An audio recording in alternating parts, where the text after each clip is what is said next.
We search for complex cures because we have forgotten the profound power of simplicity. We are lost, but nature has always known the way back. What if a single leaf held the key not just to our health, but to our spirit?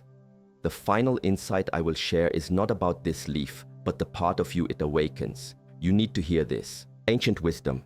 We find ourselves in a strange time, a time of incredible noise, incredible speed.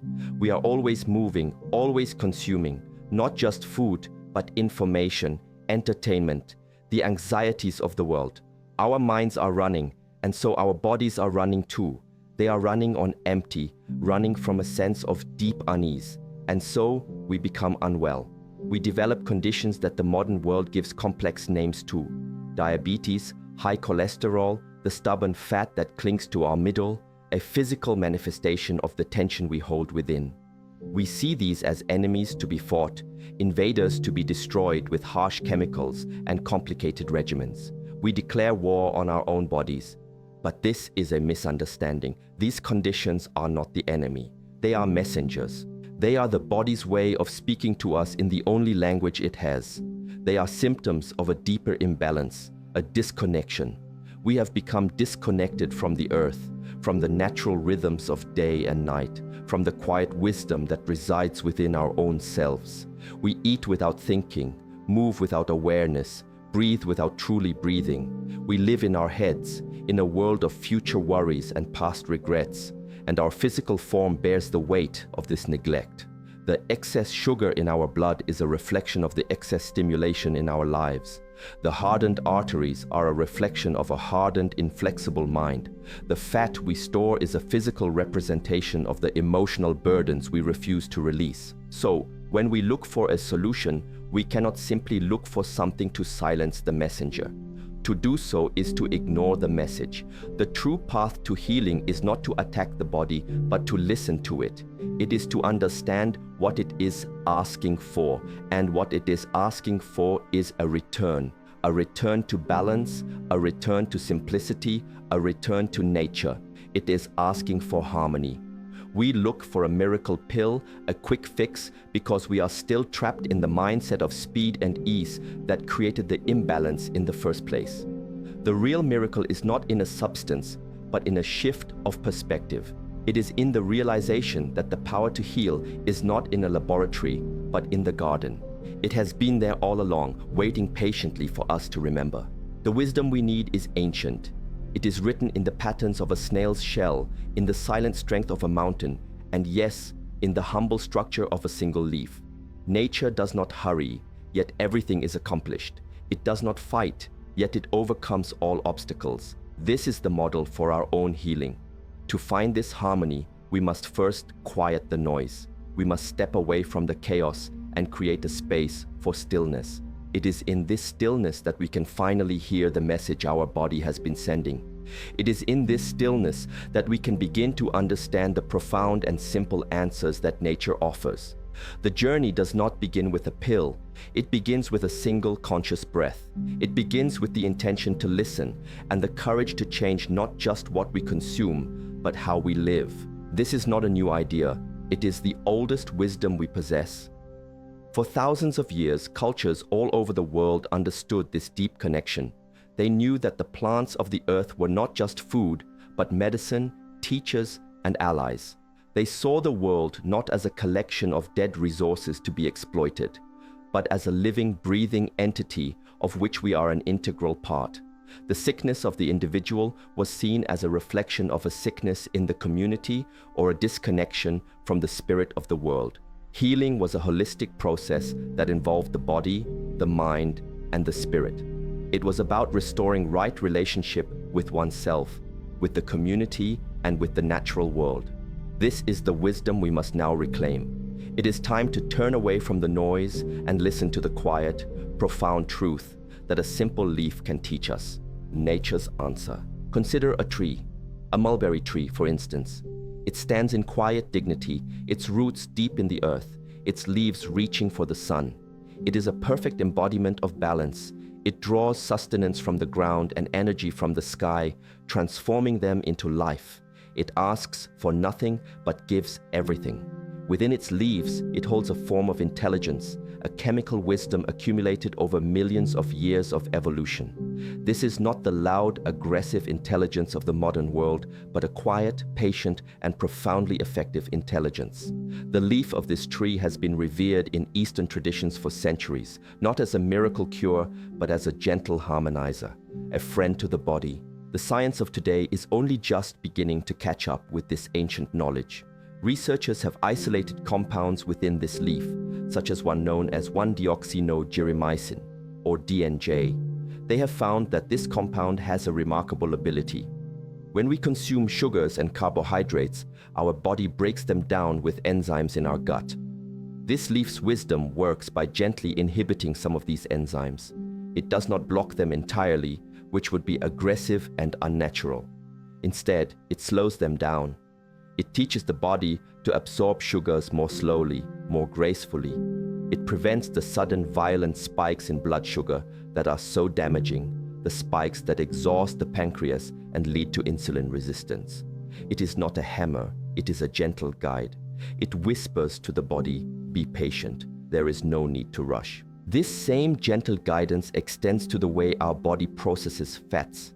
The leaf contains other forms of wisdom, antioxidants, and compounds like quercetin and chlorogenic acid. These allies help to protect the body from oxidative stress, the internal rust that is a byproduct of our frantic modern lives. They support the liver, our body's great filter, helping it to process fats more efficiently. They speak to the cholesterol in our blood, not by attacking it, but by helping to rebalance it, discouraging the buildup of the so-called bad cholesterol that clogs our internal rivers and encouraging the good cholesterol that keeps them flowing freely. This is not warfare, this is diplomacy. It is the restoration of a healthy, functioning internal ecosystem. And what of the belly fat, this physical anchor of our anxieties? The leaf's influence here is a consequence of its other actions. When our blood sugar is stable, we do not experience the frantic cravings for sweetness and refined foods that lead to overconsumption. When our liver is functioning well and our stress levels are lower, the body is less inclined to send out the hormonal signals, like cortisol, that command it to store fat around our vital organs as a form of protection. The fat begins to melt away not because we have burned it off with punishing exercise, but because the body finally feels safe enough to let it go. It understands that the crisis has passed. The body is no longer in a state of emergency. The true beauty of nature's answer is that it is holistic. It does not treat one symptom in isolation. It understands that the body is a single interconnected system. You cannot touch one part without affecting the whole. The leaf does not just work on blood sugar or cholesterol or fat. It works on the entire system, gently nudging it back towards its natural state of equilibrium, its homeostasis. This is why it feels so different from a pharmaceutical drug, which often has a powerful effect on one target but creates a cascade of unintended consequences or side effects elsewhere. Nature's intelligence is broader, gentler, and more profound. It works with the body, not against it. It trusts the body's innate wisdom to heal itself and simply provides the right support and conditions for that to happen. This leaf is a reminder that healing is not about adding something complex, but about returning to something simple, the practice. So, how do we invite this wisdom into our lives? The answer is as simple and as profound as the leaf itself. The most common way is to prepare an infusion, a tea.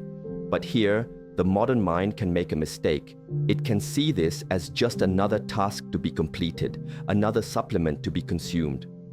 To simply boil water, throw in a bag, and drink it while scrolling on a phone is to miss the entire point. The practice is not in the drinking of the tea, but in the preparing of it. It is an opportunity for ritual, for mindfulness, for connection. This is where the real transformation begins. It is a practice of slowing down. Begin by choosing the leaves. If you can, use whole dried leaves rather than a fine powder in a bag. Look at them, feel their texture.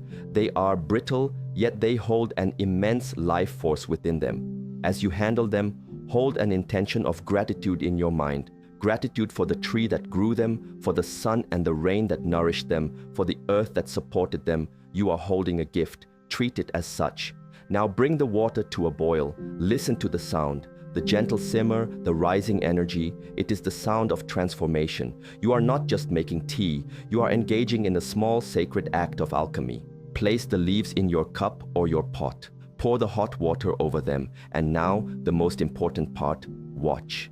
Do not walk away. Do not check your email. Stay present. Watch as the leaves begin to unfurl and release their essence. Watch as the water, once clear, is infused with a pale, beautiful green or golden color. This is a visual representation of the wisdom being shared. It is a slow, gentle process. In a world that demands instant results, this is an exercise in patience. Breathe, inhale the subtle, earthy aroma. It is the scent of the living earth. In this moment, there is nothing else to do, nowhere else to be. There is only you, the cup, and this quiet, beautiful transformation taking place before your eyes. When the tea is ready, do not gulp it down. Hold the warm cup in your hands. Feel its warmth seep into your palms. This warmth is life. Before you take the first sip, take a moment to reaffirm your intention. Perhaps your intention is for balance. Perhaps it is for cleansing. Perhaps it is simply for peace. Now take a sip, and as you do, truly taste it. Notice the subtle flavors. Is it slightly sweet, a little earthy, a little grassy? Do not judge it as good or bad. Simply experience it. With each sip, imagine this gentle, balancing energy flowing into your body. Imagine it calming the turbulent waters within, cleansing the clogged pathways, nourishing every cell. Feel it as an act of profound self-love, of self-care. This practice, performed once or twice a day, becomes a sanctuary. It is a protected time, a 5 or 10-minute meditation where you disconnect from the external noise and reconnect with your inner self. It is in this space of quiet ritual that the body can truly begin to heal. Because you are not just consuming the chemical compounds of the leaf, you are consuming the mindfulness, the peace, and the intention with which you prepared it. The physical body responds not just to what you put in it, but to the state of mind you are in when you do so. Eating the healthiest food in a state of stress is still poison. Drinking this simple tea in a state of calm, grateful presence is the most powerful medicine. This is the practice. It is simple, it is available to everyone, and it has the power to change everything. Inner harmony. After a while of engaging in this practice, you will notice changes. The numbers on the doctor's report may begin to improve. The clothes may fit a little looser. These are wonderful signs, and they should be celebrated. But they are not the true destination. They are simply signposts along the way, indicating that you are on the right path. The true transformation is not happening in your blood or your liver. It is happening in your consciousness. The leaf, the tea, the ritual, they are not the cure. They are the teachers. They are tools for cultivating something far more powerful, inner harmony. The real goal is not to become dependent on a leaf to manage your blood sugar. The real goal is to become a person whose inner state is so balanced, so peaceful, that the body naturally reflects that harmony. The leaf is a temporary guide, a crutch to support you as you learn to walk again on your own. It helps to clear away some of the most urgent physical static so that you can begin to do the deeper work, the work of observing your own mind, the work of understanding your own patterns, the work of cultivating a life that does not create imbalance in the first place. This is the path of self-mastery. Ask yourself, where else in my life am I rushing? Where else am I consuming mindlessly? The way we do one thing is the way we do everything. The practice with the tea begins to shine a light on other areas of our life. It teaches us to eat with the same mindfulness, to taste our food, to be grateful for it, to eat slowly and with intention. This alone has a profound impact on digestion and health. It teaches us to walk with awareness, to feel the ground beneath our feet, to notice the world around us instead of being lost in the worries in our head. It teaches us to breathe, to take a moment several times a day to simply follow the path of our own breath, a constant, faithful anchor to the present moment. This is how we begin to tend to our inner garden. The leaf tea helped to pull out some of the most prominent weeds, the high blood sugar, the cholesterol. But now we must tend to the soil itself. We must enrich it with good thoughts, with gratitude, with kindness towards ourselves and others. We must ensure it gets enough sunlight, which is our own clear awareness, our willingness to look at ourselves honestly and without judgment. We must water it with healthy practices, with good sleep, with joyful movement, with meaningful connection. When the soil of our inner world is healthy and balanced, weeds will have a much harder time taking root. Sickness, imbalance, these things are weeds. They thrive in a neglected garden. So, do not give the power to the leaf. The power was and always is within you. The leaf is a key that helps to unlock the door. It is a reminder of a forgotten wisdom. It points the way back to the source of all healing, which is your own centered, peaceful, and aware self. The ultimate liberation is not finding the perfect substance, but in cultivating the perfect inner state. It is a state of being where you are so profoundly connected to your own body, so in tune with your own spirit, that you can navigate the world with grace and resilience. Your body becomes not a source of trouble and anxiety, but a faithful and wise friend, a clear reflection of the peace you have cultivated within. The leaf does not destroy diabetes or cholesterol or fat. That is the language of war. Instead, it illuminates a path. It teaches a different way, a way of gentleness, of patience, of harmony.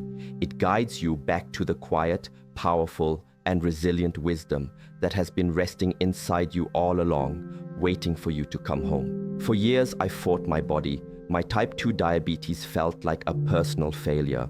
After watching this, I started making a simple tea, not as a fix, but as a 10-minute promise to myself to be still. The biggest change wasn't on my glucometer, though that improved too. The real change was the quiet in my mind. The constant food anxiety started to fade. It feels like I'm not fighting anymore. I'm listening. Has anyone else experienced this shift where healing the mind first healed the body?